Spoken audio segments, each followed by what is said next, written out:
Hello and good morning. Today is a very exciting day because today is the day that I finally add a smidge of resistance training back into my training routine. And thus we are entering phase 2 of Project Comeback. As you guys know, phase 1 of Project Comeback, this is really difficult to open. Phase 2 should probably involve some grip strength stuff because yeah, I got it. Phase 1 of Project Comeback involved basically cardio and mobility. That's basically all I was doing. I did some stair workouts, even ran a little bit.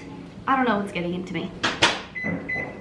I took it super easy, easing back into exercise after 8 months without exercise, and I'm finally feeling good enough to really add some resistance training. Now today, when I say a smidge, I really mean like lighter weight stuff. I'm gonna do a complete full body weight workout. I really want to start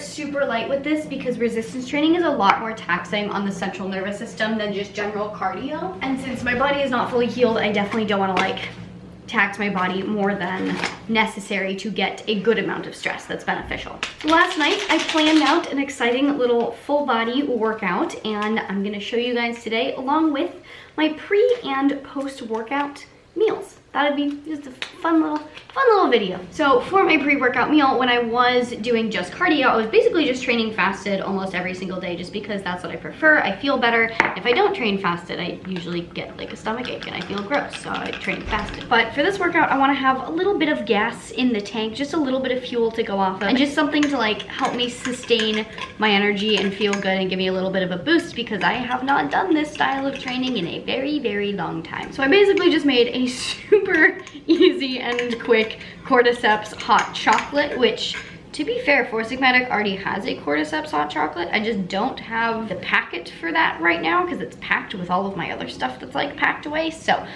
I homemade my own cordyceps hot chocolate by using just the cordyceps elixir from Four Sigmatic. Cordyceps is an adaptogen. An adaptogen is a class of substances that are naturally occurring that help your body fight various stressors, whether it be internal, external, environmental, etc. And cordyceps specifically, while they generally do help with your body fighting off stressors, what they are particularly well known for is their ability to boost exercise performance, endurance, and energy. So I like to use this as a pre-workout, especially on those days where I do need a little bit of a kick. I don't really take like pre-workout, but I'll usually have a little bit of something to give me a boost unless I want to train fasted. So cordyceps is my go-to for that. Now, adaptogens are kind of a tricky thing to buy. Four Sigmatic is my go-to source for all of the mushroom-based adaptogens because a lot of companies use really sketchy sourcing methods for mushrooms in particular. There's only like a few bands. There's literally like,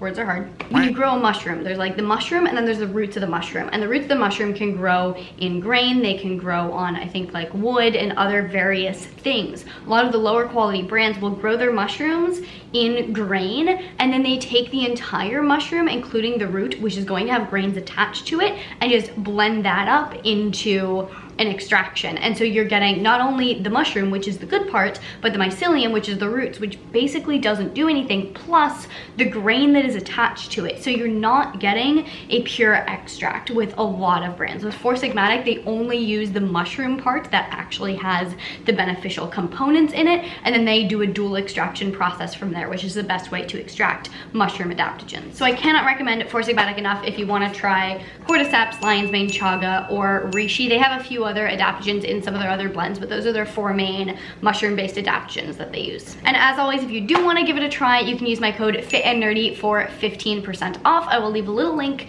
down in the description. So this is what I use to like boost my energy and my endurance for my workout, and then to give myself a little bit more like fuel in the tank, I did some chocolate almond milk. Got this from the farmer's market the other day. Oof.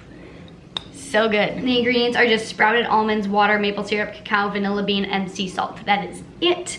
And it has a super high concentration of almonds. So it's just, I love it. It's real good. And this is gonna give me a pretty darn good source of protein, fat, and carbs. Almonds are like such a great food and fuel source. So I'm gonna go ahead and drink this, and then we will head straight into the workout. So this workout is going to be in the format of a regular resistance training workout. It's gonna be sets and reps, not a circuit. You do all sets of one exercise before moving on to all sets of the next exercise. I'm personally just doing 2 sets of 10 plus reps for everything. So I'm gonna do like minimum 10 reps, but if I can do more, I think I'm gonna do a little bit more. I don't have any idea how difficult any of these exercises are gonna be for my body right now. So I'm kind of just gonna like feel it out for myself. But if you guys wanna do this workout as well, if it's not your first time doing bodyweight exercise in a really long time, you could totally do 3 sets of everything. Then I would recommend doing like anywhere between 10 and 20 reps for all of the exercises.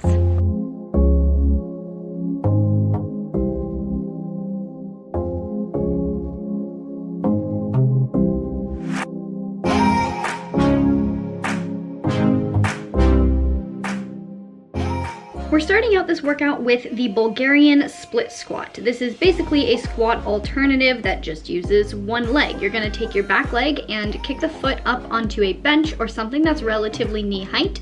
And then as you squat down, make sure your front knee is traveling in the direction of your toes. You don't want it to be caving in or flaring out. Unilateral exercises like this that use just one side of the body are really good for correcting imbalances because they force you to just use one side of your body at a time. If this is really easy for you, then a good progression is pistol squats, and if it's a little bit too challenging, then I recommend single leg box squats. Next up, we have incline push-ups. Push-ups are probably my favorite chest exercise.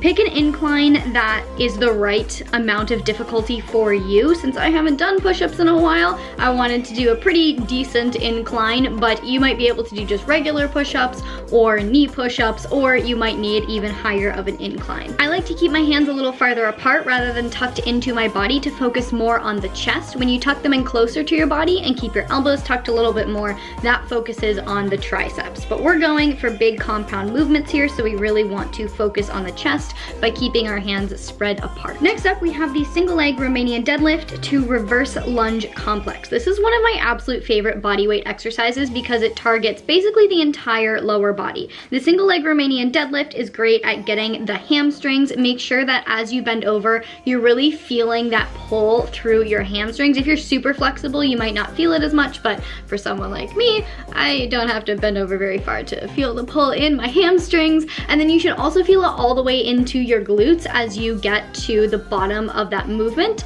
And then as you pull yourself back upright, really focus on squeezing your glutes to get yourself back to that upright position. So the single leg Romanian deadlift is what really targets the hamstrings and the glutes, and then adding in that reverse lunge adds an element of targeting the quads as well as the glutes. And because it's all done on one leg, it also really activates the stabilizing muscles in your glutes. So you're getting a well-rounded glute workout with this exercise. The next exercise is wide grip inverted rows. Now you're gonna need to find something to do this on. If you do it in the gym, you can use the Smith machine or whatever bar is available, but if you don't have access to that, then you're gonna have to find a table or a bench or something that you can hang off of. Place your grip wider than your shoulders, and then you're going to pull your chest up towards the table. This is a really great exercise to incorporate if you want to get better at pull-ups. If you wanna make it easier, bring your feet a little bit closer in, and if you wanna make it harder, kick your feet all the way out. Next we have, again, one of my favorite bodyweight exercises, and these are Chaturanga Push Ups. They're a little bit difficult to describe, but hopefully the visual makes a little bit of sense. You're gonna go into a downward dog position, go through the Chaturanga, kick your leg back up with downward dog, and then flip over to the opposite side of the leg that is up, kick yourself back up, and then do the whole thing except on the other leg and repeat through that. This I like to throw in there specifically for its shoulder activation. Going from downward dog through Chaturanga and back up, especially if you do it slowly, is kind of similar to an overhead press because you're putting pressure in the same direction, just downward instead of upward. Oh my God. Of all exercises that were gonna hurt me, I didn't think that would be the one. My shoulders. Whew. Chaturanga push-ups are one of my absolute favorite bodyweight exercises to do. I used to be so good at them. No longer strong. We're working on it. We're gonna be so strong in like 3 months. I'll get there. I'm gonna give myself a real good rest before I do my next set of those. Then we're gonna move on to just a little bit of isolation work. I do want to build my glutes back up because honestly, they have kind of disappeared in the last 8 months of not doing much resistance training, so I threw in some glute bridges. These are fairly straightforward. Just lay down on the ground, bend your knees, and then you're going to use your glutes to drive your hips up. Make sure you're really squeezing through your glutes as you do this. This is a great exercise to throw on at the end of a heavier glute workout and just rep out like 20 reps just to get the pump going, get a little bit more blood into the muscles to fuel recovery. Then lastly, we have the reverse crunch. You're gonna lay down on the ground and you're gonna wanna hang on to something above your head. From there, make sure your abs are tucked. So make sure there's no gap between the lower part of your back and the ground. And from there, you're going to curl yourself up into a little ball. But what you want to focus on is bringing your pelvis towards your rib cage rather than your legs towards your head. Because bringing your legs up is purely just a hip flexor movement. Bringing your pelvis towards your rib cage is what is actually engaging your abs. That is the movement that is caused by contraction of the abdominal muscles. Not gonna lie, doing 10 reps of these did kind of kill me a little bit. Does anyone else not of playground age still get excited by playgrounds? Kind of want to have some fun.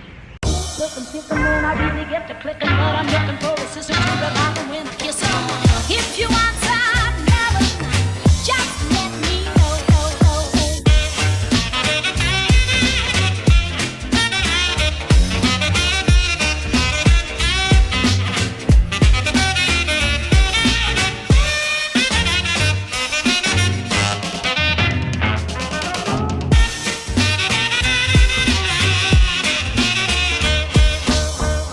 That was fun. That workout was about as challenging as I thought it was gonna be, honestly. I didn't think it was gonna be easy, but I didn't think it was gonna like kill me. It definitely didn't kill me, except for those Chaturanga Push Ups, oh my goodness. But I think it was definitely mostly the upper body stuff that was a lot harder for me. I think probably because for the last month I've been using my lower body a little bit more as I've done cardio and stuff, so that at least has, you know, gotten the blood flowing, but my upper body has just been not used at all. So that was, I'm probably gonna be sore tomorrow. I would not be surprised if I'm sore tomorrow, especially my abs. Those reverse crunches, those almost killed me too. I think the glute bridges, yeah, were the only thing I did more than 10 reps of, and I think I only did 12 reps of those for each set, but everything else, I stuck to 10 reps. But if you guys wanna do this, then like you can totally do 10 to 20 reps, whatever's comfortable for you. The aim should be for this to be a challenging workout, obviously, or else what's the point if you're not challenging yourself? So if 10 reps is super easy for you, add more reps. If 10 reps is super challenging for you, then go ahead and just do 10 reps. When you're only using body weight and not like actual weighted weights, you definitely have to play around more with the reps to figure out what works for you. And also you can do like progressions and regressions and stuff to make things easier and harder. For any exercises that have a more difficult or an easier version, I'll list that down in the description as well, as along with the full workout, so that you have that for reference. Like for the Bulgarian split squats, if those are way too easy, then pistol squats would be a really great, more difficult alternative, or single leg box squats, or just static lunges for an easier alternative for that. So I'll list all of that down in the description box below. I am now hungry, so it's time to go get a post-workout meal. Where am I going? Comment down below if you know where I'm going before I say it. The one and only Source Cafe. I literally just don't have any food at my aunt and uncle's house where I'm staying. I have bacon, that's it. And I could just eat bacon for breakfast, but I'm not going to. I want like a complete meal. So we're gonna go get some food at the Source Cafe. See you there.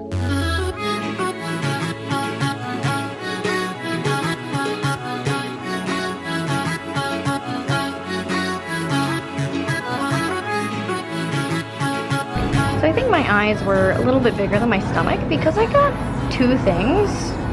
Sorry, not sorry.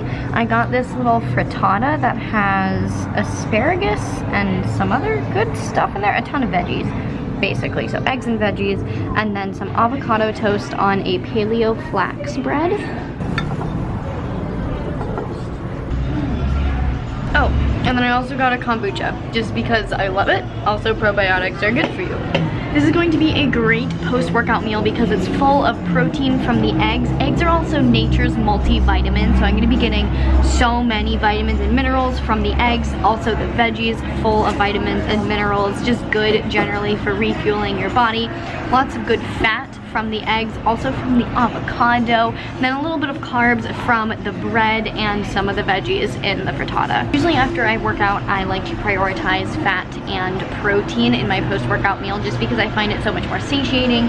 Also, protein is key to help you repair the muscles that you've broken down while exercising. So with your post-workout meal, protein is important to help with muscle repair and recovery from the workout. If you can't recover properly, then you don't get nearly the amount of benefits that you get from doing a workout with proper recovery.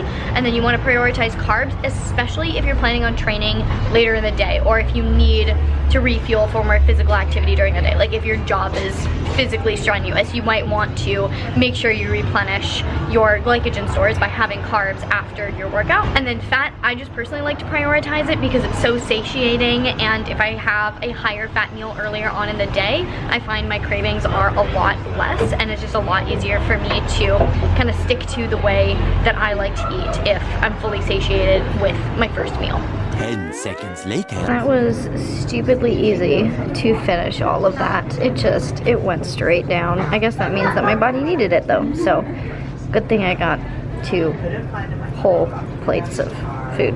And that was my post-workout meal. Now usually when I go to Source Cafe, I get a little dessert or something yummy. This time I didn't. Probably because I am quite full. It was a lot of food. It went down real easy, but it was a lot of food. And with that being said, that was my pre-workout and post-workout meal, as well as my actual workout. If you guys give the workout a try, definitely let me know. Leave a little comment down below how it went. I think you guys are gonna like that one, especially if you're looking for, you know, full body weight workouts. Let me know down in the comments what other kinds of workouts that you would like to see and what your favorite pre and post-workout meals are. And in the meantime, if you like this video, please do give it a big thumbs up because it really does support me and my channel, and I really genuinely appreciate it. Please share this video with your friends, your family, your neighbors. If you want to see more videos from me all about health and fitness that include some full body workouts, you can check them out over here. In the meantime, if you want to see more videos from me all about health and fitness, because that's what I make videos about, make sure you hit that subscribe button, hit the little notification bell so you get notified when I post a new video, and I will see you very soon. Bye.